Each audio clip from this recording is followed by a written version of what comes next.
നമുക്കിനി ആദ്യത്തെ 100 എണ്ണൽ സംഖ്യകളുടെ തുക കണ്ടു നോക്കാം. Sum is equal to n into n+1 divide by 2. n 100 നമ്മൾ ഇക്വേഷനിൽ സബ്സ്റ്റിറ്റ്യൂട്ട് ചെയ്ത് കഴിഞ്ഞാൽ 5050 ആൻസർ കിട്ടുന്നതാണ്.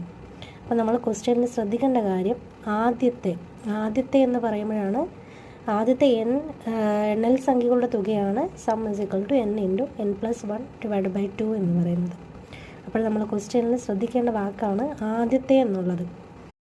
അടുത്തൊരു ചോദ്യം നോക്കാം. ആദ്യത്തെ എത്ര എണ്ണൽ സംഖ്യകളുടെ തുകയാണ് 1275? ഓപ്ഷൻസ് 25, 50, 60, 70. അപ്പോൾ നമുക്കറിയാവുന്നൊരു കാര്യം ആദ്യത്തെ എണ്ണൽ സംഖ്യകളുടെ തുക എന്ന് പറയുന്നത് sum is equal to n into n+1 divided by 2. ഇവിടെ n ആണ് നമുക്ക് കണ്ടുപിടിക്കേണ്ടത്. സം തന്നിട്ടുണ്ട്. Sum is equal to 1275. അപ്പോൾ നമുക്കത് ഇക്വേഷനിൽ സബ്സ്റ്റിറ്റ്യൂട്ട് ചെയ്ത് കഴിഞ്ഞാൽ sum is equal to 1275 is equal to n into n+1 divided by 2. അപ്പോൾ n into n+1 is equal to 2550 answer കിട്ടുന്നതാണ്. അപ്പോൾ നമുക്ക് ഇവിടെ റീഅറേഞ്ച് ചെയ്ത് കഴിഞ്ഞാൽ n+1 is equal to 2550 divided by n എന്ന് കിട്ടും. അപ്പോൾ ഇനി നമുക്ക് നോക്കാനുള്ളത് ഓപ്ഷൻസ് ആണ്.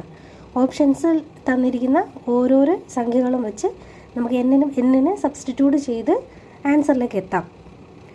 ആദ്യം option A is equal to 25. Option A 25, n is equal to 25 ആയിട്ട് നമുക്ക് സബ്സ്റ്റിറ്റ്യൂട്ട് ചെയ്ത് നോക്കാം. അപ്പോൾ ലെഫ്റ്റ് സൈഡിൽ 25 + 1 26 നമുക്ക് 2550 ഡിവൈഡഡ് ബൈ 25 ചെയ്ത് കഴിഞ്ഞാൽ കിട്ടണം. അതായത് 2550 ഡിവൈഡഡ് ബൈ 25 നമുക്ക് എന്ത് കിട്ടണം? 26 നമുക്ക് കിട്ടണം. അത് സബ്സ്റ്റിറ്റ്യൂട്ട് ചെയ്ത് കഴിഞ്ഞ് നോക്കിയാൽ നമുക്കത് ആൻസർ കിട്ടത്തില്ല. 102 102 ആണ് നമുക്ക് ആൻസർ കിട്ടുക. അപ്പോൾ ഓപ്ഷൻ എ തെറ്റാണ്. നെക്സ്റ്റ് ഓപ്ഷൻ ബി നമുക്ക് ചെയ്ത് നോക്കാം. n+1 n is equal to 50.